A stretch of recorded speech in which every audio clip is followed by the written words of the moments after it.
శ్రీ విష్ణు రూపాయ నమశివాయ. వేద పురాణేతిహాసాల్లో భారతీయులకి అమితంగా ఇష్టమైనది ఏమిటి అంటే నిస్సందేహంగా మహాభారతమే. ఎన్నిసార్లు విన్నా మళ్ళీ మళ్ళీ మళ్ళీ వినడానికి ఎప్పుడూ ఉత్సాహం చూపిస్తూనే ఉంటారు. మహాభారతాన్ని మనం 3 కోణాల్లో చూడొచ్చు. మొట్టమొదటిది ఏమిటంటే చారిత్రక కోణం. మహాభారతం ఎప్పుడో లక్షల ఏళ్ల క్రితం జరిగిన పురాణ కథ కాదు, 5000 ఏళ్లకి ముందు జరిగిన మన పూర్వీకుల చరిత్ర. కానీ వేల ఏళ్ల నుంచి వక్రీకరణలకి గురవుతూనే ఉంది.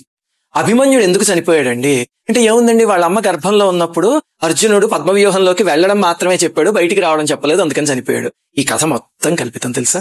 శకుని పాచికలకి ఆ శక్తి ఎలా వచ్చిందండి అంటే ఏముందండి, వాళ్ళ నాన్నగారు వెన్నెముక నుంచి తయారు చేస్తారు, రోజు ఒక్కొక్కరికి ఒక్కొక్క మెతుకు పెట్టంటూ కథ చెప్పేస్తారు. ఆ కథ పూర్తిగా కల్పితం.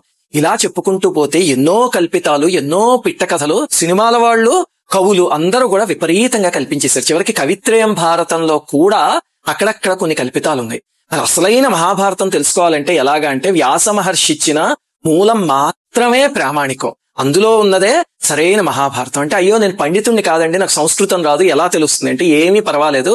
ఒక మహాపండితులు మనకు అర్థమయ్యే భాషలో 60 రోజుల పాటు తొందరలో చెప్పబోతున్నారు. ఇంకా రెండవది ఏమిటంటే మహాభారతాన్ని ధార్మికమైన కోణంలో చూడటం. అలా చూసి కొంతమంది జూదం ధర్మరాజు ఆడడం తప్పండి, భార్యని పందెం పెట్టేయడం ఏమిటండి అసలు మహాపాపం అంటారు. శ్రీకృష్ణుడు పాండవ పక్షపాతండి, అందుకే అన్యాయాలన్నీ చేయించేయడండి అని మహాభారతం విషయంలో ప్రతి వాడు జడ్జిమెంట్ ఇచ్చేసేవాడే. గుర్తుపెట్టుకోండి, ఇవి ధర్మ సూక్ష్మాలు.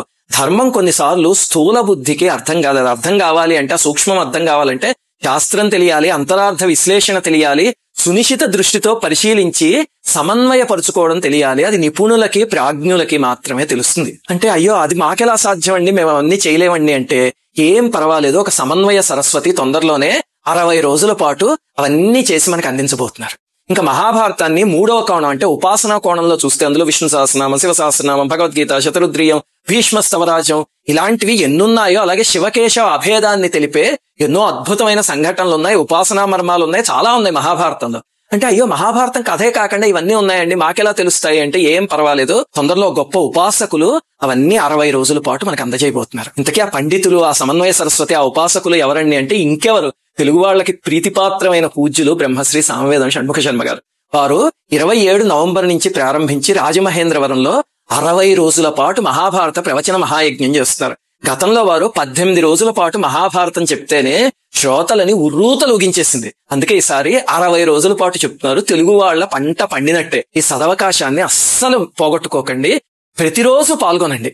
వ్యాస భారతాన్ని శుక మహర్షి చెప్తే ఎలా ఉంటుందో ఆ అనుభూతి కలుగుతుంది వారి ప్రవచనానికి వెళ్తే. అందరూ తప్పకుండా వెళ్ళండి. వెళ్ళలేని వాళ్ళు ఆన్లైన్ లో చూడండి. శ్రీమాత్రే నమః.